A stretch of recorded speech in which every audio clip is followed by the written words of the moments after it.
फरायसा सान लोगोसे बड'फा उपेन्द्रनाथ ब्रह्मनिबो जोनोम सान गतिके जोनोम सानावहाय बिथांखौ जोङो गोसोखांदों बिथांनिसिम जोङो मान बावदों आरो आसा खालामदों बिथांनि जिउमाया सोरगोआव आलो गोजोनै रायजो थानो मोनगोन आरो लोगोसे गासैबो जों रायजो राजाफोरखौहाय बिथाङा आशीर्बाद होनानै जोंखौहाय गोजौआव दावखोनायावहाय जोंखौ जेब्लायबो थुलुंगा होगोन होननानै आरो लोगोसे फरायसा सान जिहेतु बिथांनि जोनोम सानजों लोब्बा लाखिनानै जे खुंफुंनाय बे फरायसा सानावहाय बयबो फरायसाफोरजों लोगोसे गासैबो जोंनि हादोरनि जोंनि रायजोनि बा जोंनि बड'लेण्ड ओनसोलनि रायजो राजाफोरनिसिम आङो फरायसा साननि गाहाम हामलायनायखौ जासिदों दिनै जोंबो भेरगाव महकुमा बे अफिसनि जे सिङावहाय बड'फा उपेन्द्रनाथ ब्रह्मनि जे मुर्तिखौहाय जोङो बेखेवबाय थांनाय समावहाय आरो दिनै बिथांनि बे अफिस सिङावहाय बे मुर्तियावहाय जों दिनै फरायसा सानजों लोब्बा लाखिनानै बिथांनि मुर्तियावहाय जोङो मान बावनाय हाबाफारिखौ गिबि खेबनि थाखाय खालामदों गतिके भेरगाव ओनसोलनि रायजो राजानि जानानै आं गासैबो जोंनि बड'लेण्ड हालामनि बा रायजोनि आरो हादोरनि गासैबो रायजो राजाफोरनिसिम आरो बिखेखकै जोंनि बर' रायजो राजाफोरनिसिम आङो फरायसा साननि गाहाम हामलायनाय जासिदों आरो आसा खालामदों फैगौ समाव बड'फा उपेन्द्रनाथ ब्रह्मनि जे आदर्श जे बिथांनि जे दिन्थिनाय जे लामा बे लामाखौ जोङो सिगाङाव दोननानै जोङो जोंनि हारि जोंनि ओनसोलखौहाय जौगानायावहाय जोङो खामानि मावलांनो हागोन होननानै जोंहा गोबांथार खामानिफोर मावनांगौ दं बिसेसकै फरायसाफोरनि थाखाय गतिके बैफोरखौ मावनायावहाय जोङो बयबो लोगोसेयैनो जाहाथे बिथांनि आदर्शखौ जों सिङाव दोननानै जाहाथे फैगौ समावहाय जोंनि जे मावनो गोनां खामानि दं फरायसाफोरनि समाजनि बा रांखान्थिनि बा बायदि बिथिङावहाय बेफोरखौहाय जों मावनो सुजुग होलायगोन आरो खाबु लालायगोन होननानै आं आसा खालामदों आरो बयबो जाहाथे बे दिगावहाय आवगायलायो बेखौनो आङो दिनैनि सानावहाय आसा खालामदों बड'फा उपेन्द्रनाथ ब्रह्मनि जिथु जोनोम सान बे जोनोम सानजों लोब्बा लाखिनानै दुलाराय बर' फरायसा आफादा फरायसा सान हिसाबै फालिबोबाय थानाय जादोंमोन दा बेखौ सरकाराबो बेखौ आथिखालाव फालियो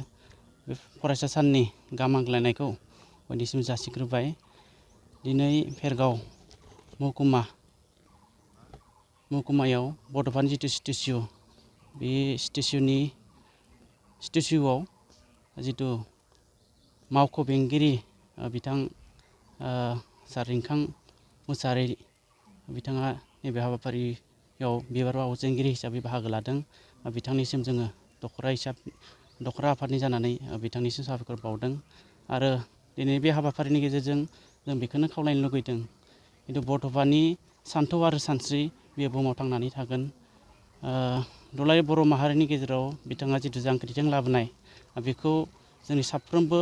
सुबुङा गोसोआव लाखिनानै हारिनि एबा समाज दानायनि खामानि बेखौ मावलांगोन बेखौ जों गोसोआव जुना लानानै साफ्रोमबो सुबुं माहारियानो बिनि जिथु सान्थौ आरो सानस्रि बेखौ नोजोर लाखिनानै खामानि मावलांनांगोन बड'फा उपेन्द्रनाथ ब्रह्मआ बे बुहुमाव दिनै गैलिया नाथाय बिथांनि जिथु सान्थौ आरो सानस्रि बे बुहुमाव अरायबो थांनानै थानांगोन अब्लासो जोङो बर' माहारि हिसाबै बे बुहुमाव थांनानै थानो हागोन आरो जोंनि मावनाय दांनायनि बेलायाव समाजखान्थि जौगानाय रांखान्थि जौगानाय फरायसा हिसाबै जों बोरै जौगानांगौ बिथांनि जिथु लामा दिन्थिलांनाय बे लामा दिन्थिलांनायखौ जोङो दुलाराय बर' फरायसा आफाद हिसाबै जोङो अरायबो मावलांनांगोन बेखौ जों अराय गोसोआव जुना लानानै गोग्गोम गोसो लानानै दिनै जोङो खामानि मावगासिनो दङ आरो बे लेखायैनो बड'फानि सान्थौ आरो सानस्रिजों बिथांनि जिथु बानबुंथि होलांनाय बे बुहुमाव सिनायथि मोनगोन होननानै जोङो नैबे समाव आसा फारिदों आरो बेखिनि सुंद' बिबुंथि बुंनानै गोजोन्थों।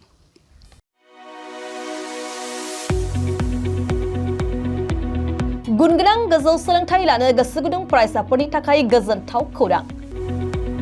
क'क्राझारनि बड'लेण्ड स्टार एकाडेमियाव फरायसाफोरनि मुं थिसननाया सोलिगासिनो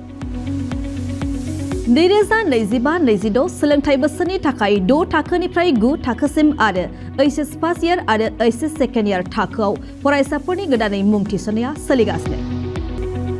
क'क्राझार सहरजों नांजाबनाय साहा फारसे साखाथि तितागुरियाव थानाय बड'लेण्ड स्टार एकाडेमि क'क्राझाराव बड' मिडियामनि 6 थाखोनिफ्राय 9 थाखोसिम साइन्स आर्ट्स कमार्स स्ट्रिमाव बड' आरो इंलिश मिडियामाव एचएस फार्स्ट इयार आरो एचएस सेकेन्ड इयार थाखोआव फरायसाफोरनि गोदानै मुं थिसननाया दासान्दि सोलिगासिनो दं